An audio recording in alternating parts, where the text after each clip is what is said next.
Tantor Audio, a division of Recorded Books, presents Dirty Boulevard, The Life and Music of Lou Reed, by Aidan Levy, narrated by Tom Perkins. When the soul of a man is born in this country, there are nets flung at it to hold it back from flight. You talk to me of nationality, language, religion. I shall try to fly by those nets. James Joyce.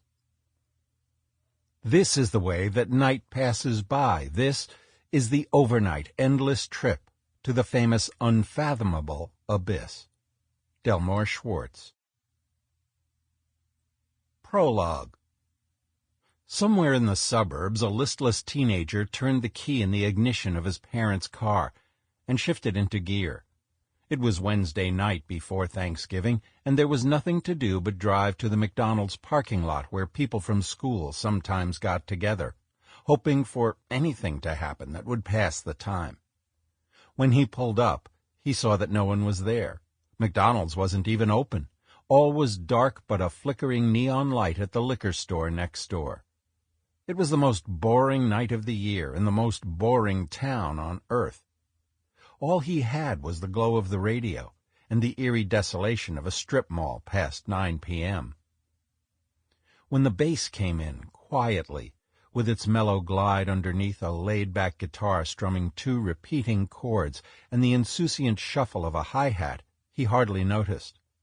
Then he heard that voice, a gravelly, nasal baritone, half singing, half just telling it like it is for all us misfits, the truth and nothing but, even if it didn't happen. Holly came from Miami, FLA, hitchhiked her way across the USA. There, sitting in that parking lot, he heard the raw sound of a world he knew he would one day escape to if it was the last thing he did, a world free of SAT tests, trigonometry, and disapproving looks. He didn't know it yet, but his life had just been saved by rock and roll. Years earlier, another teenager sat in a Ford Fairlane, idling in neutral, thinking about unrequited love and the meaning of the blues as the Long Island Railroad coasted by on its lonely eastward journey. Alan Freed was playing a new tune by Dion and the Belmonts. I wonder why I love you like I do. Is it because I think you love me too? It was the sound of freedom, of someone who understood the alienation and heartache, who had heard what he heard and more, a main line to the soul. At that moment his life, too, was saved by rock and roll, and he would never be the same again. He was a boy who grew up on the edge, in that liminal sphere we call suburbia where, like the man said, you can see all kinds of things you can't see from the center. Then he journeyed into the darkness, and from that hell began the long journey home to where it all began, out there on the edge. Part 1. Doo-wop Wasteland. 1. It was January 27th, 1973, the day the Paris Peace Accord ceasefire officially ended U.S. involvement in the Vietnam War. Earlier that week, the U.S. Supreme Court had ruled overwhelmingly, in Roe v. Wade, in favor of granting abortion rights to women. The previous week, Richard Nixon's second inauguration had been held. The first Watergate convictions were only 3 days away. Turmoil roiled Wall Street in one of the worst economic downturns of the century due to the Nixon shock. But nothing could prepare the public for the Lou Reed shock.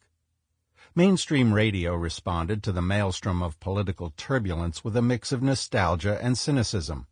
Stevie Wonder's skeptical superstition and Carly Simon's lacerating "You're So Vain" clashed with the bubblegum lyrics of Elton John's Crocodile Rock.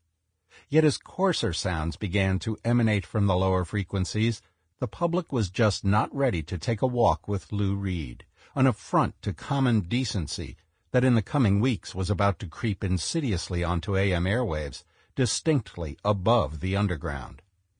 A poster went up in subway stations across the city. Will you still be underground when Lou Reed emerges on January 27th to perform at Alice Tully Hall? The poster asked, advertising Lou Reed, the underground original. Actually, Lou was emerging from a stint as a typist at his father's accounting firm, but no one at RCA let that interfere with a successful marketing campaign. He was wizened by life's hard knocks and the toll of methamphetamine, but Lou was back. It was his first high-profile performance as a solo act in, of all places, Alice Tully Hall. And this night was different from all other nights. It would be the first time anyone had sung about blowjobs at Lincoln Center, or sung like Lou Reed. That night, Lou was flanked in adjacent halls by Pierre Boulez conducting the New York Philharmonic's performance of Mozart's Horn Concerto No. 2, and the Metropolitan Opera's production of Puccini's La Bohème. But at Alice Tully, there was no feigning bohemianism.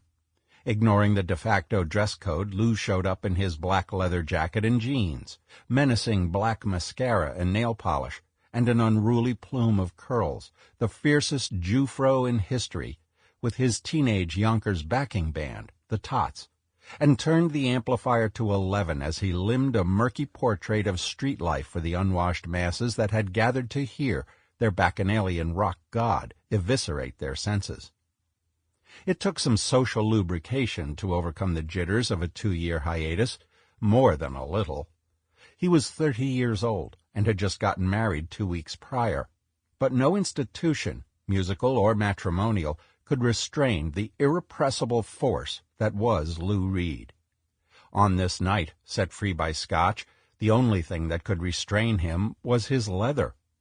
As the band launched into White Light, White Heat, the message was clear.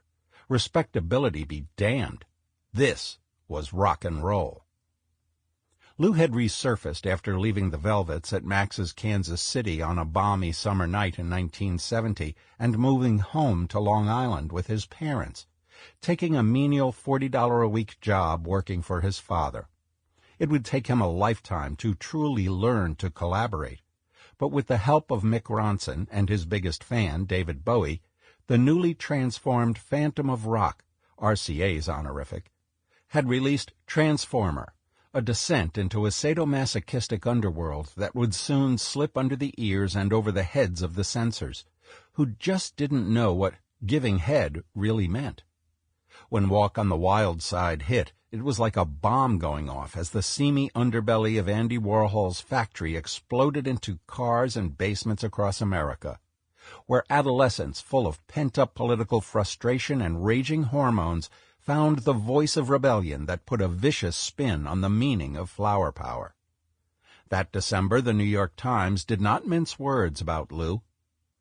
The public has never discovered him, and unfortunately Transformer will not help his cause.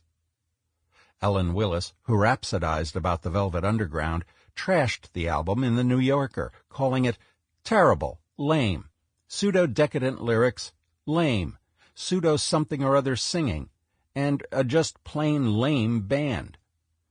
The imperious dean of American rock critics, Robert Christgau, gave it a B- in his vaunted Village Voice Consumer Guide.